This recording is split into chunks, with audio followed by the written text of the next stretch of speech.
Hello, good afternoon, Canada. My name is Armel Castellan. I'm a warning preparedness meteorologist with Environment and Climate Change Canada. Bonjour, Canada. Je m'appelle Armel Castellan et je suis un météorologue de sensibilisation aux alertes avec Environnement et Changement Climatique Canada. First of all, I wanted to acknowledge the territory that I live and work and recreate on with my family, the Lekwungen-speaking peoples, where the Esquimalt, the Songhees, and the Wasanic people live in time immemorial. Je vous tenais à reconnaître des terres traditionnelles sur lesquelles ma famille et moi nous épanouissons depuis quelques années, le peuple Wasanic, les Esquimalt et les Songhees, et depuis des millénaires. I'm going to go right to the technical briefing. So British Columbia has had an extraordinary fall so far. In fact, we have had the wettest fall on record for many stations, including Victoria, Abbotsford, on the Lower Mainland, Vancouver as well. I'm going to show you an image right now of the type of event that we have seen repeatedly this fall. It's called an atmospheric river. It taps into subtropical moisture and it brings it all the way to the west coast of Canada, of the US as well. And it happens around the world. Sometimes those atmospheric rivers are extraordinarily strong. And that's exactly what we saw on the 13th through the 15th of November. We are now in recovery mode and we still have dangerous weather ahead. We have had one more atmospheric river yesterday. It brought between 40 and 60 millimeters, even more in the Howe Sound region, and that has saturated the soils. Now, if you can see this animation, you're going to see what an atmospheric river stems from. Those colorful colors near the equator are where that moisture can be tapped into, and it makes its way across the Pacific, usually in that northeasterly direction. What you can see now are what is forecast for this weekend will be storm number 2, and again for next week, Tuesday and Wednesday, will be storm number 3 in a row. These are coming back to back to back with very little time in between. So that saturation is part of the antecedent conditions. So imagine that we've had an extraordinarily wet fall. The landscape is completely saturated. Any extra moisture runs down much more easily and much quicker. Not to mention the fact that we've had fire and drought this past summer and several past years as well. That changes the landscape and changes how an extraordinary amount of moisture is going to affect the landscape. We also have had snow. We had snow before the 13th to the 15th event, and we've had snow since. So in those middle elevations, there is snow to melt, and that is precisely what these next couple storms are going to do. We're going to be adding snow melt to the rainwater and creating a lot of runoff.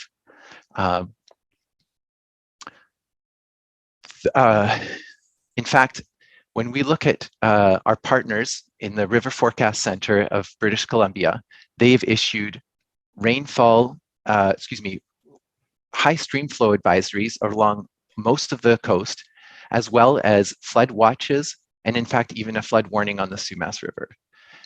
This is precisely the type of collaboration that we help ingest the atmospheric conditions to what does that mean on the ground. And of course, we've issued a red level alert. It looks like this for BC. Of course, the susceptibilities, those vulnerabilities on the ground when we're in response mode are extraordinarily high. So adding more moisture 3 times over the course of the next, yesterday through till Wednesday next week, with heat going up to summits of the mountains, if not higher, upwards of 3,000 meters, we expect that the potential is there for more impacts going forward. The worst case scenario is still not super likely, for Tuesday and Wednesday being as bad as what we saw middle of the month, but it does exist. So we hope that everybody is prepared and feeling ready and doing as much as they can in anticipation of this extraordinary set of storms that are affecting the South Coast. And that will end my technical briefing in English. Je vais le refaire en français. Donc, l'automne en Colombie-Britannique a été extraordinaire. Nous avons vécu des précipitations en continu depuis le milieu du mois de septembre. Et en fait, Victoria, Vancouver, Abbotsford ont vécu leur automne le plus pluvieux sur le record des stations. Donc, c'est assez phénoménal. Et nous avons aussi eu des feux de forêt. Et ça a été 5-6 mois vraiment phénoménal côté de la météo en Colombie-Britannique. Ce que vous voyez maintenant, c'est une rivière atmosphérique. C'est une image satellitaire qui nous démontre d'où vient cette énorme quantité d'humidité. On peut seulement la voir quand les températures sont chaudes. Forcément, c'est les subtropiques et les tropiques. Dans l'animation qui va suivre, vous allez voir aussi comment ça peut se déplacer une rivière atmosphérique et nous donner un mince filet d'humidité intense qui peut toucher notre côte pendant, quelquefois c'est seulement 12 heures, quelquefois c'est 24 heures. Et comme on a vu au milieu du mois de novembre, ça peut durer au-delà de 48 heures et nous donner des impacts dévastateurs. Là, vous pouvez voir la prévision, en fait, c'est un modèle qui nous montre d'où vient la prochaine rivière atmosphérique qui va nous toucher ce week-end, donc samedi en matinée, durer toute la nuit jusqu'à dimanche, et ensuite la prochaine qui est derrière, qui nous parvient des Philippines dans l'autre côté du Pacifique. Donc, c'est assez extraordinaire qu'on peut vraiment modéliser ça avec une précision assez importante. Donc, ce qu'on sait maintenant, c'est que la région du Grand Vancouver, de la vallée du Fraser, va se retrouver avec probablement 70 millimètres en plus de ce qu'on vient de voir hier. On a déjà vu 40 à 60 millimètres. Là, on va en retrouver 70 millimètres près de la frontière américaine et peut-être au-delà de 100 millimètres quand on s'approche des montagnes sur le côté nord de la rivière du Fraser. Donc, c'est un apport assez intense. Il pourrait y avoir des intensités au-delà de 5 millimètres par heure, c'est-à-dire c'est une pluie qui nous parvient des subtropiques qui peut nous donner des intensités aussi fortes. Quand on pense aux conditions antécédentes, c'est la saturation due au fait que l'automne a été tellement mouillé, le fait qu'on ait eu des conditions comme les feux de forêt qui nous ont changé les sols et la végétation. Nous avons aussi eu de la neige, le début du manteau neigeux qui a pu fondre une fois du 13 au 15, qui nous a apporté un ajout de fonte.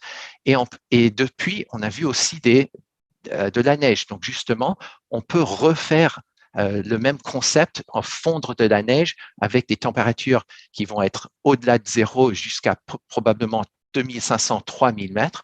Et ça, c'est un ajout additionnel à la pluie elle-même.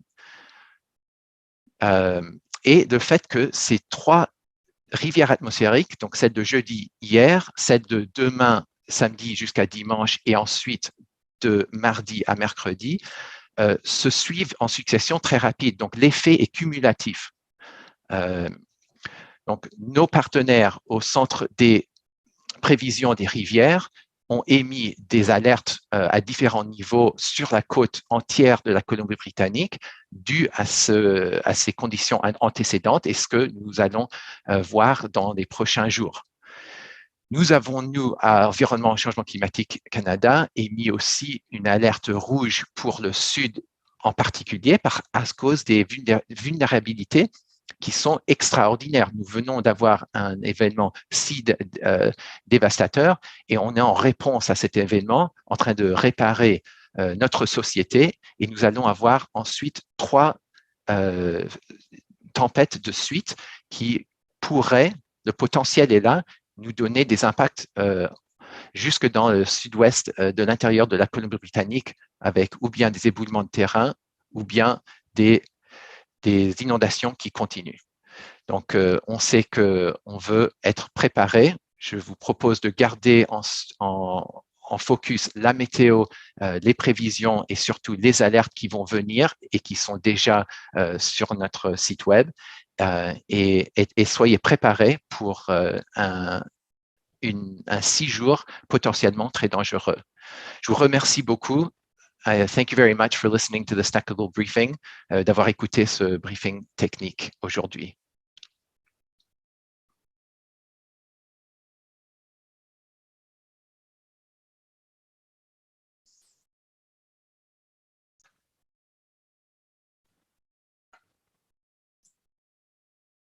Alors, on va maintenant procéder à la période de questions. We will now start the question period.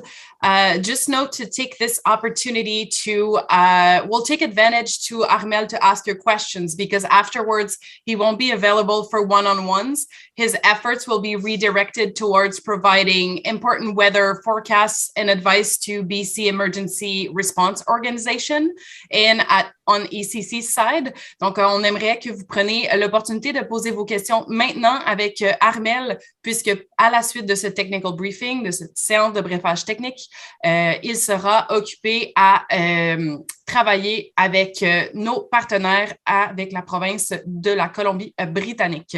Donc, pour poser une question dans Zoom, vous levez la main. So to ask a question, please raise your hand in Zoom. If you are on a phone, you can press *9 to raise your hand. Et si vous êtes au téléphone, vous pouvez appuyer sur étoile 9. I have a couple of hands raised right now. Just note that I might not see all of your names, so I might call out the 4 last digit of your phone number or the name that I see on screen. It is important for you to state your full name and your media. S'il vous plaît, mentionnez votre nom complet et votre média lorsque je vais appeler le nom que je vois à l'écran ou les 4 derniers numéros du numéro de téléphone. Donc, the first question goes to Christy Gordon. Christy Gordon, please state your full name and media.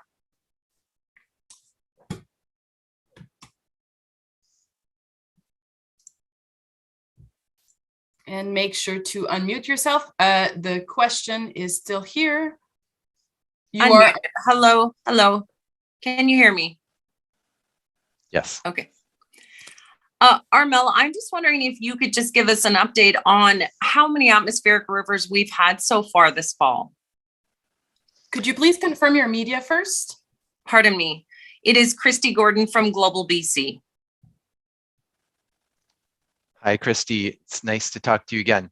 Yeah, absolutely. We have, traditionally, climatologically, have had, well over 10 atmospheric rivers any given active season. Usually it lasts from October through till the springtime, and the strongest ones are usually around, November, December, January. This year, we've had them start really early. It's not super common to have as strong of a signal. The fact that the autumn has been so wet so far is an indication that we have already had, the middle of the month in November, there was probably the 5th significant one. Of course, there ones that are stronger still and cause all the impacts, and I would say those are the ones that go well out of the norm of what is still a significant atmospheric river. Some of them just last so short that we might think of them as just a frontal passage, but really they do have a subtropical origin. So if in a given year we'll see 10 to 20, sometimes even 30 atmospheric rivers, that's one thing, but it's really about, are the ones that are very strong, that have a lot of vapor transport and coordinated, not just filament that kind of waves around as a fire hose hits part of the coast and then another. It really stays firm and stable on one part of the coast, which is exactly what we saw from the 13th to the 15th, and particularly that angle of getting right up the Fraser Valley into the coastal mountains, up the Coquihalla summit, and causing so many sequential landslides back there. So yeah, we probably saw our 6th yesterday, 7th and 8th this weekend and next week. Any follow-up? No, thank you very much. Next question will be Sarah Anderson. Please state your name and media. Hello, I'm Sarah Anderson with Daily Hive. Hi, Sarah. Thank you. My question is, if you could please tell me more what red alert means, and if you remember putting out like a red alert like this before, what the kind of historic background is for that.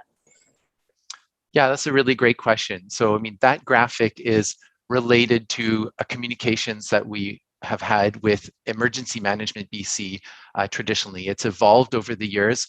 As I've said before, we're moving more and more from an hazard-based forecasting meteorological service to impact-based forecasting. So talking with our partners, understanding their world. In fact, I'm co-located at Emergency Management BC when it's not the pandemic. So, this kind of risk matrix incorporates partner information as well as the forecast of the hazard itself. And sometimes it's multi-hazard or cascading hazard. So it's not just the rain by itself. As I mentioned, there's the snow that we need to melt, or that is thin enough to melt, because again, the timing of these events is extraordinary. If it had happened in January with a thick snowpack, much less of that snow would have melted. In fact, it can absorb a huge amount of rain. So earlier in the season can be a problem when it comes to the follow through and the impacts of an atmospheric river like these. And then you can also extrapolate the concept of what has happened over previous summers, including this past summer, which was a record-breaking wildfire year in the Southwest interior. So it's, in a way, we're seeing the impacts of something previous through till today. So when we talk about a risk equation, we're talking about not just the hazard, but we're also talking about the exposure and the vulnerability. And that vulnerability piece is how the communication happens between all of the partners involved in having a stake or that mandate for public safety and properties. Any follow-up? Sorry, I can add. I was just going to add one more thing. Sorry, Sarah, to interrupt you. The red level is something new that we have not issued. In fact, probably 10, 20 years ago when I started this career, this would be something that we may not see in a given career. In hindsight, it's different. Of course, we would have issued a red alert, even on top of which we had all of our communications to Health Emergency Management BC, our provincial health partners, ahead of a heat dome that was that deadly. But looking forward with the difficulties and the difficulties of forecasting, that's always hindsight. I would say that this alert, it's really due to the vulnerabilities that are present on the ground, particularly in the Fraser Valley, where we have the Sumas Prairie still recovering from the previous event, and the infrastructure and people's livelihood, the farms, the animals, as well as right into our southwestern interior, where we have obviously a susceptible landscape to debris flows and slides. So. Thank you. So if this is like the first time you've done a red level like this, I'm curious, are you surprised to be issuing this? You keep saying extraordinary very often, and I'm wondering, are you surprised that you have to issue this? Well, at this point, the way we have gotten accustomed to seeing extremes, particularly in 2021, I would say I should probably not be surprised. That said, it is always surprising to see such an anomalous signal, whether it's the one from the summer, from the fires, from the poor air quality, through to a series of weeks. We're into 11, 12 weeks now of very active Pacific, a barrage of storms, essentially, with very few breaks in between. The one at Halloween for a few days, And fortunately, at least we had one from the 16th through to Wednesday this week. So we did have a little bit of a break, but generally speaking, these are extraordinary times. Definitely impacts to that extent are so vast and debilitating. And so when we have a continued interface of the Pacific unleashing 3 storms back to back, it's our responsibility to allow all of the other parts of society to know how serious that could be. And again, I can't overstate the uncertainty beyond sometimes 20, 48, 50 hours. The Tuesday, Wednesday system could be a very strong system like the weekend system could be. It could also not fizzle out, but certainly weaken. There are different possibilities amongst the meteorological models that allow for that event to not be super strong. But conversely, it could also strengthen and be a long-lasting, over 24 hours, perhaps even over 36-hour event. And we certainly want everybody in BC to be aware of that, decision makers to plan for, again, 3 back-to-back storms on top of a vulnerable landscape. Merci. Next question will be Anne-Julie. Anne-Julie, please state your full name, votre nom complet et votre média.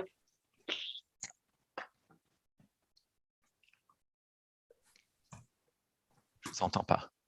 Juste un instant. Oui, bonjour, Anne-Julie Têtu de Radio-Canada à Vancouver. Vous m'entendez bien, Armel? Oui, bonjour Anne-Julie. Parfait. Donc, c'est un peu le même scénario qu'il y a quelques jours. Je veux m'assurer d'avoir des extraits en français. Pouvez-vous peut-être me faire la différence entre l'événement de ce week-end et l'événement de mardi et mercredi? De ce que je comprends, celle de mardi et mercredi, la 3e rivière atmosphérique, de ce que je comprends, va être très, très, très intense. Pouvez-vous me faire la différence entre les deux? Absolument. Donc, je vais aussi faire référence à celle du 13 au 15 parce qu'on a vécu quelque chose d'extraordinaire il y a 2 semaines. Ce que nous allons voir ce week-end-ci, on a une précision et on connaît les probabilités de combien de millimètres d'eau pourrait nous toucher. C'est quand même une marge entre 60-70 millimètres sur la frontière sud contre Washington, jusque dans la vallée du Fraser, et tandis que sur le nord de la rivière du Fraser, contre les montagnes, avec le terrain accidenté, ça augmente le potentiel. On pourrait voir 100 millimètres dans le coin de Mission, de Port Coquitlam, etc., et même voir 150 millimètres dans les montagnes. Donc, si on compare ça à ce qu'on avait vécu il y a 2 semaines, on a vu au-delà de 300 millimètres, fort probablement dans les montagnes. On a vu 250 millimètres sur l'événement, sur juste au-dessus de 48 heures, à Hope. Donc, c'est quand même, ça a été plus fort de ce qu'on va vivre ce week-end de samedi à dimanche. Cela étant dit, c'est quand même extraordinaire de penser qu'on va ajouter ça à un système qui est déjà vulnérable, et c'est pour ça qu'on peut émettre aux organismes d'urgence un niveau rouge de l'alerte maximale pour qu'on soit tous au courant du potentiel qui existe. Et pour parler de mardi et mercredi, c'est un système qui, le patron est là, on est garanti d'avoir de la pluie, que ce soit fixé sur la côte centrale au nord du Grand Vancouver, c'est une des possibilités. Une autre possibilité, c'est qu'elle soit plus forte, mais qu'elle soit plus dirigée vers la côte sud. Et dans ce cas-là, on a le potentiel d'avoir une rivière atmosphérique la plus forte des 3 en 3e, donc la semaine prochaine. Mais là, il y a aussi une possibilité, donc c'est des scénarios qu'on bâtit, et pour l'instant, il y a de l'incertitude. Donc cette incertitude nous donne encore 3 ou 4 scénarios qui ne sont pas encore déterminés, et on va pouvoir voir ça au fil du week-end quand on a plus de modélisation plus près de l'événement. Donc pour l'instant, oui, il y a le potentiel que la 3e rivière atmosphérique la semaine prochaine soit très forte, mais ce n'est pas garanti. Donc, il faut garder en tête les prévisions presque jour par jour pour être au courant de ce que va nous donner Dame Nature la semaine prochaine. Merci beaucoup. OK, oui. Un suivi? Non, ça va. Un grand merci, Armel. C'est très gentil OK. de m'avoir répondu en français. Oui, je t'en prie, Anne-Julie. Next question. Mike, please state your full name and media and unmute yourself. Bonjour, Armel. Mike Hager, Globe and Mail, Vancouver. There was a lot of worry about the Nooksack in the provincial briefing an hour ago. Want your sense of what you see happening. I know it's tough to prognosticate past the next couple of days, but are you in touch with your counterparts south of the border, and what are they telling you about the Nooksack? So that's a great question. Thank you. I can only speak to part of that situation, of course. Not only is it there an American jurisdiction, but it's also a river. And so they have full capacity. We've seen that they've put a flood warning out for the Nooksack. So that is of concern, obviously, because weather, rain, flooding knows no boundaries. And we know that that's occurred and that has the potential of occurring again. So we are also looking at how much precipitation is also likely south of the border, because there is the eventuality that it could make it back into across the border through the Nooksack. So I know that that's really the maximum extent I can speak to. And then, of course, there's rebuilding phases on some of those dikes and those things that I'm not privy to the nth detail. So I would talk to NWS Seattle. They are great people, and we definitely collaborate with them on a weekly basis, and sometimes more when need be. I guess just a follow up would be, if an atmospheric river hits the Lower Mainland, does it ever bifurcate, or is it always going to hit Whatcom as well? That's a really good question. So an atmospheric river is not an atmospheric river, is not an atmospheric river. It's not apples to apples every time. In fact, every single one has its own characteristics. So the flow direction, the amount of moisture, and particularly how long lasting it might hit one area on the coast. And of course, the counties just to the south are essentially similar geography and neighboring. They're so close. It's important to think about often an atmospheric river is very narrow in its band. And so you can have areas on, say, the north half of Vancouver Island that had, a sprinkle, a few millimeters of rain. Meanwhile, from the 13th to the 15th, you had extraordinary amounts, in fact, record-breaking amounts for places like Abbotsford and Hope, really just a couple 100 kilometers away. So that's the gradient that you can see manifest in an atmospheric river. It can be very strong and very weak in two spots on the coast. And so, yeah, if it shifts south, it could actually affect the Nooksack and areas in the Cascades more than our mountains and our river systems, and that would be one of the possible solutions. For this coming weekend, there's definitely a spread. It's going to be affecting not only Howe Sound, even the Sunshine Coast, through Howe Sound, Metro Vancouver, the Fraser Valley, and into the US, and of course the southern half, if not the whole west coast of Vancouver Island, as it kind of shifts south and then kind of stalls over the south coast region. So yeah, this particular event on the weekend is going to affect certainly both sides of the border. And then for the Tuesday into Wednesday event, it will be, those details remain to be seen. As I said, there's too much variation in the modeling at this point, and we'll have to be revisiting that one kind of day by day. Merci beaucoup, Armel. Thank you so much. This concludes the technical briefing for today. Merci beaucoup. Ceci conclut notre événement de briefage technique. Merci tout le monde. Bonne journée.